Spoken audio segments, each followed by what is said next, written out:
Good morning. Good morning. Welcome to another edition of Freedom Friday. We are live, live, live. It's a beautiful day in the neighborhood. A beautiful day in the neighborhood.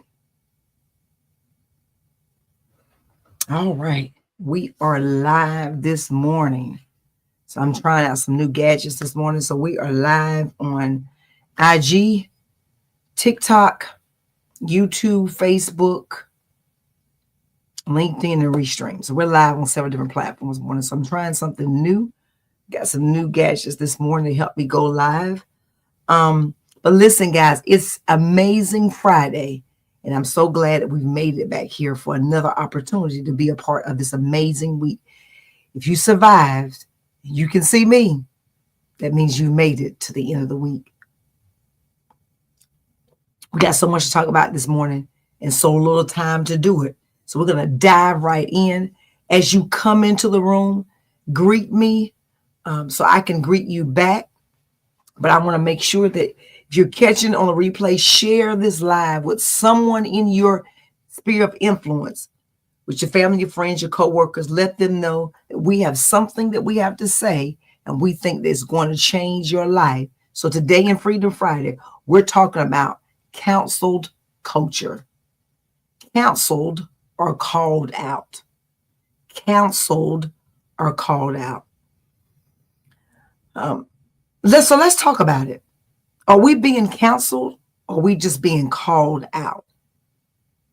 This week, we saw Jackie Robinson's name mistakenly be removed by DOJ. It was just taken off. And so Jackie Robinson, let's be clear, his name from a civil rights activist to a profound sports entertainer in baseball to a veteran, and they labeled it a mistake. But what occurs when these mistakes happen? And it's always our people. Is it cancel culture or culture cleansing? Because it seems like we're witnessing a gradual eraser of our culture, our icons, and our truth. So let's break this down. Cancel culture started as a way to hold people accountable.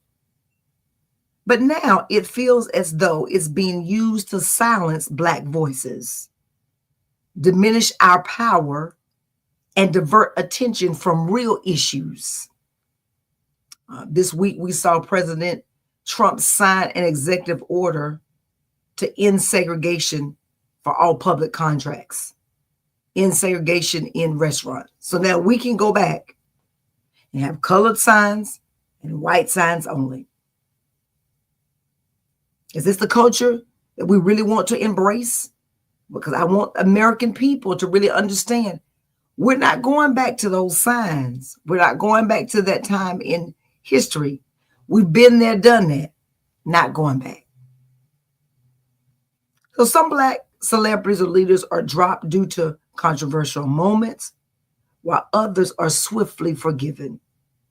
Shows and books and history lessons are being banned or rewritten, and things are being taken out.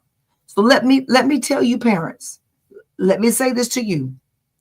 It will behoove you to teach your kids all of what Black history entails, and not just Black history, because if we are clear, African Americans, Black, whatever you want to call us, we were in every culture, from the Holocaust to Vietnam, World War II, Korean War, the Renaissance movement, the Great Depression, the Revivalist movement.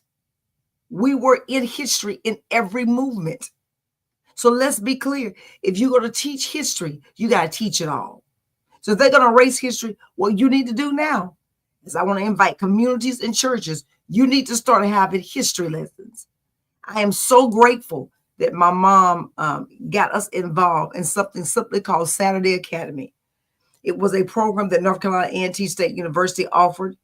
that on Saturdays we were doing STEM before STEM was ever a thing.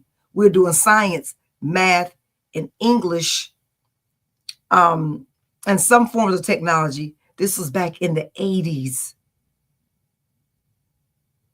So we had retired professors and current professors that were teaching us these necessary elements because they saw the future. So what are you going to do with your children? We've got to now build a community as our churches. We got to build communities for our children because history cannot be forgotten. History cannot be erased. We have been pivotal in every change of history. So we've got to let our voices be heard. We will not go back. You can't erase us just like that. So I really want to ask you all the question, who is really making decisions and what's getting canceled? And why is our culture always under scrutiny? Have you ever felt that speaking out as Black or brown persons put you in the spotlight? Let's be clear. We have put a lot of our footprint in these United States of America. They brought us here from Africa on boats. They brought us here unwillingly. We were kidnapped and deported from Africa to the United States. So we were the first immigrants deported. And then we were abused to be made to work for them on their fields. So let's be clear. Mass deportation, we all know too few in our culture.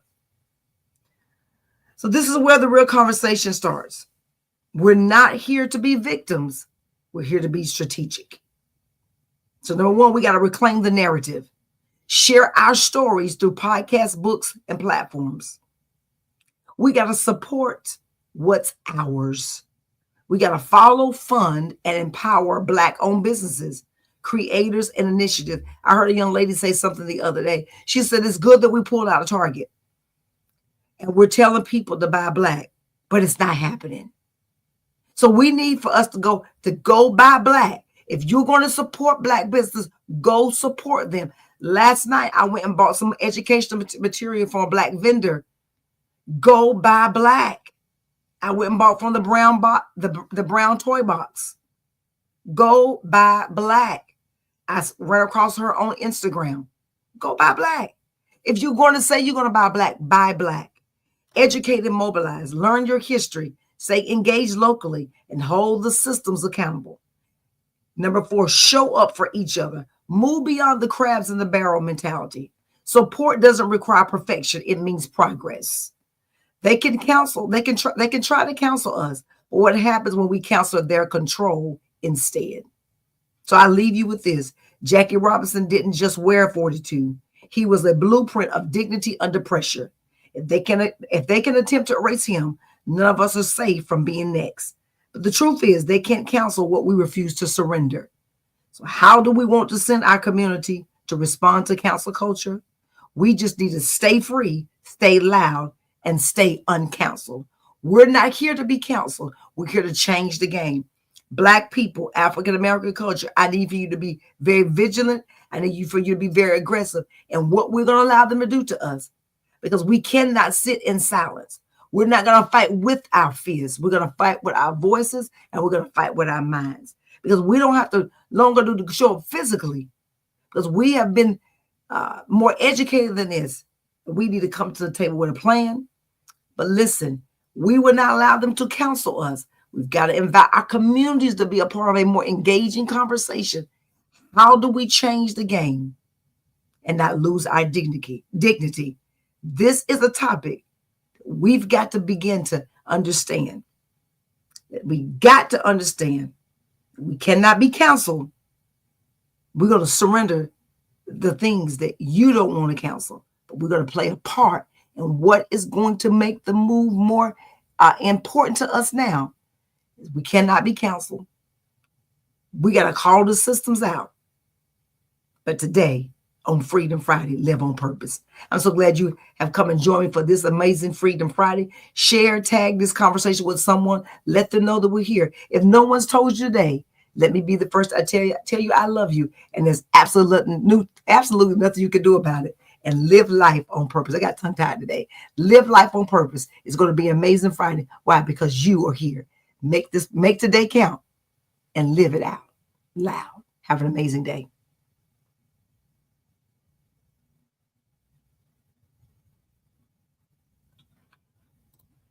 All right. We are live this